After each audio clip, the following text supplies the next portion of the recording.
Okay, today's video is going to be a little rant about our friends Bell Canada. Bell is a internet and phone provider. It was actually a door-to-door salesman who got me on their product, their service.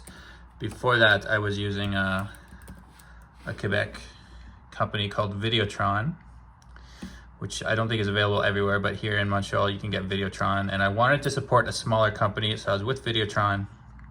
Then a door-to-door salesperson from Bell came by, they offered me a lower rate. They caught me, they got me with their sales tactics, and I said, fine.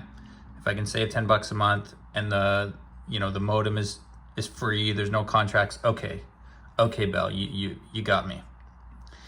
But what they didn't tell you is that leaving Bell is not as easy as it might seem. So I'm making this little video for anyone who might be considering Bell. Here's a little backstory. I'll try to make this short. I joined Bell, let's say it was 8 months ago or something, they got me on their deal. Then I changed apartments. I recently moved, and my new apartment does not have access to fiber internet. That was confirmed somewhere on their website. I won't find it now, but they have some kind of search tool or something where you can type in your address and see if it's available for fiber. Mine wasn't. This was confirmed by someone on their chat, so I was sure that the promotion that I'd been talked into was no longer available. So I had to either get a much slower service with Bell or switch back to a competitor like Videotron. So that's what I did. And keep in mind, I'm moving apartments. When you're moving, you have a lot of these guys. You got a lot of boxes, a lot of things to pack. You're not always smiling like she is. It's a stressful time. You have 101 things to do. I happen to live around the corner from a Bell sales place. So I walked around the corner and asked, can I just bring you my modem here and then we just call it a day? Of course, they said I couldn't. The sales is different than customer service, so they can't do anything about that. It would be nice. It'd be a nice service to customers if they allowed us to just drop our modems off at the advertised Bell stores, but okay, I get it. That's not where the problem begins. The problem begins when I tried to figure out, how do I actually cancel? And they make it very, very deceptively difficult. So here I am on Bell, and let's see, okay, I want to cancel. So I went to contact us. Presumably, if you're someone who sells products and you have, month-to-month payments, presumably people want to cancel, right? So you would think that'd be one of the first things they put, is that number to cancel, but it's nowhere in sight.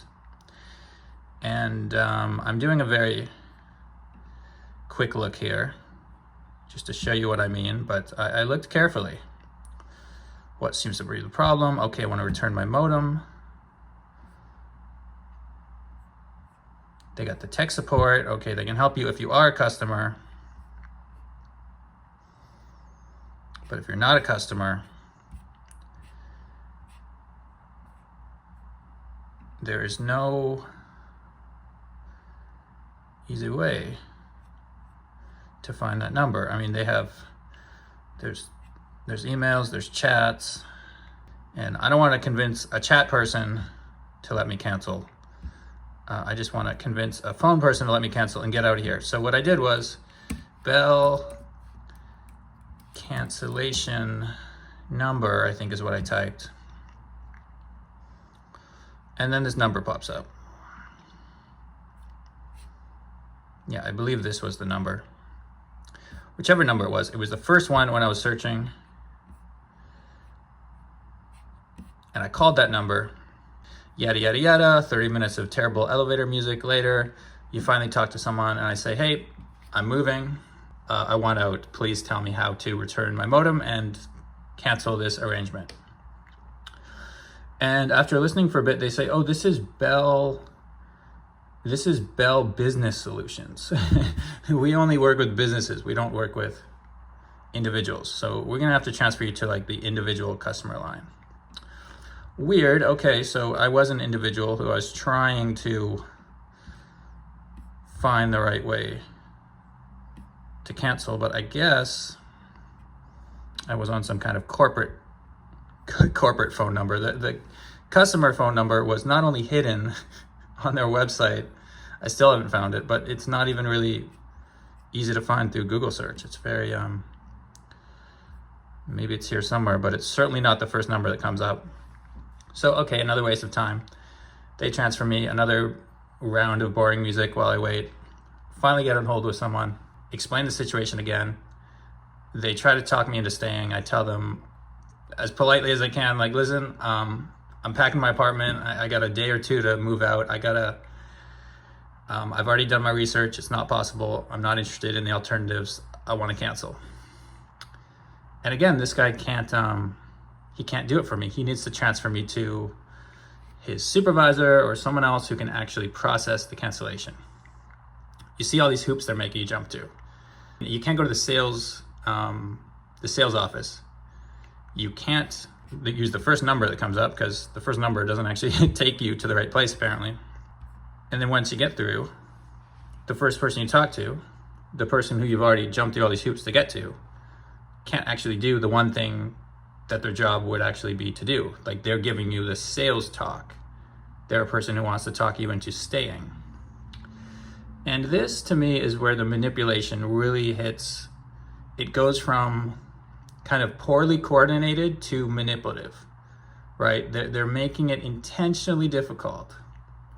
Whereas it's so easy, they make it so easy to enter that they actually have people knocking on your door and bothering you at home to get you in. And then when you got to get out, it's one hoop after another, after another, after another. Now, to the credit of the supervisor woman, she was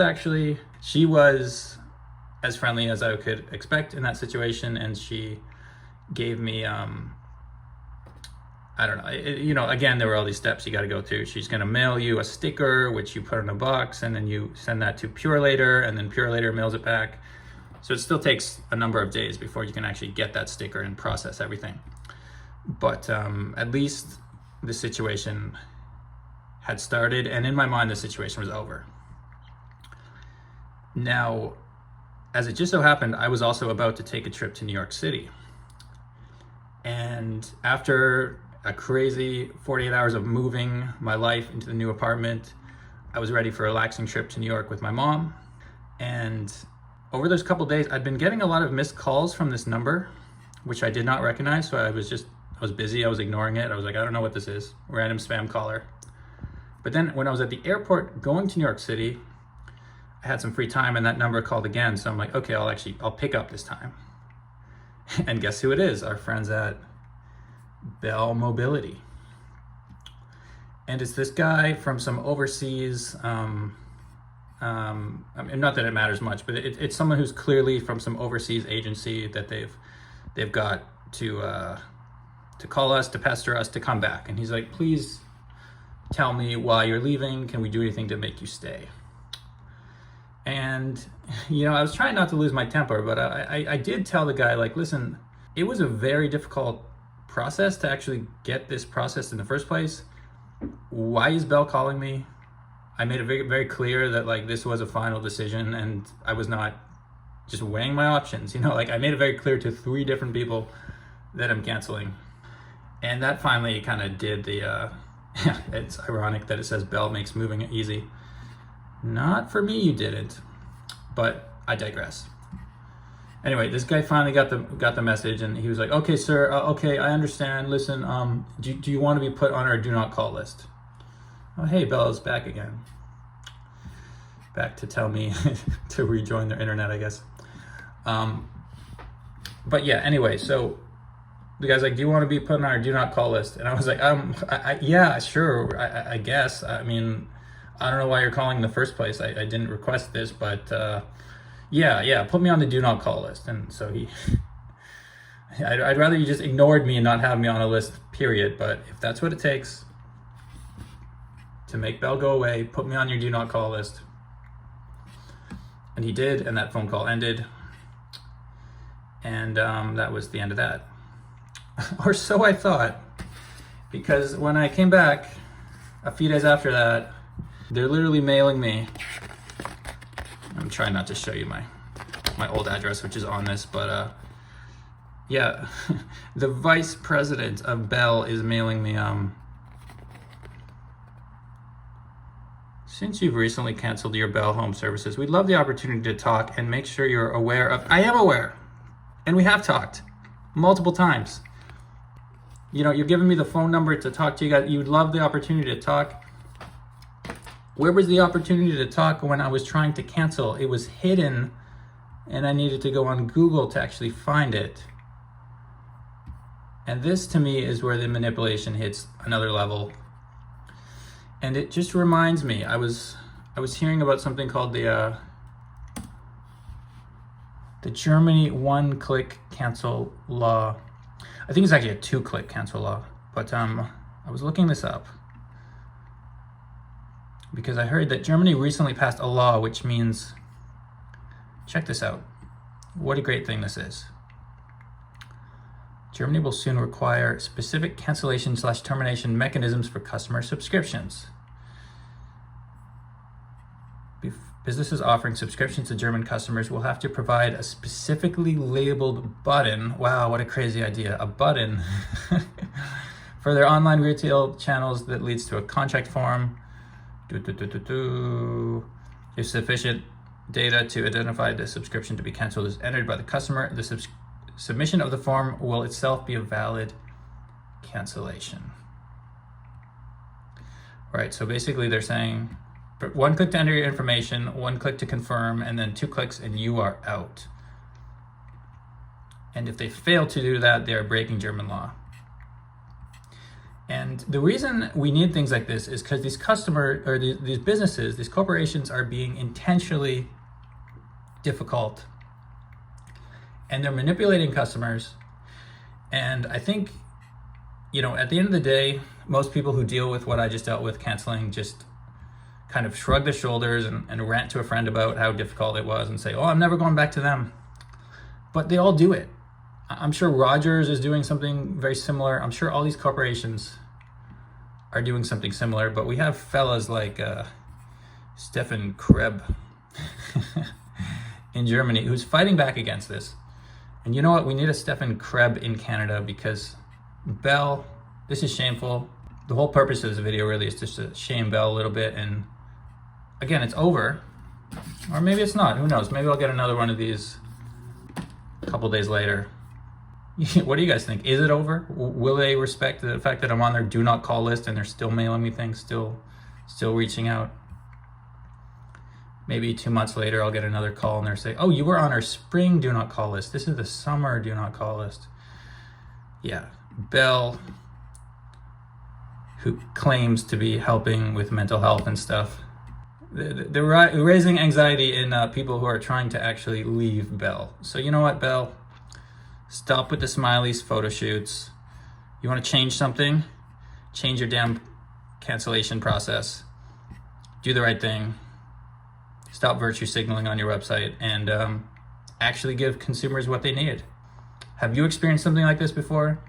Do you have any thoughts on how we can fight back against these telecoms? Leave a comment, let me know, and I will catch you next time. See you in hell, Bell.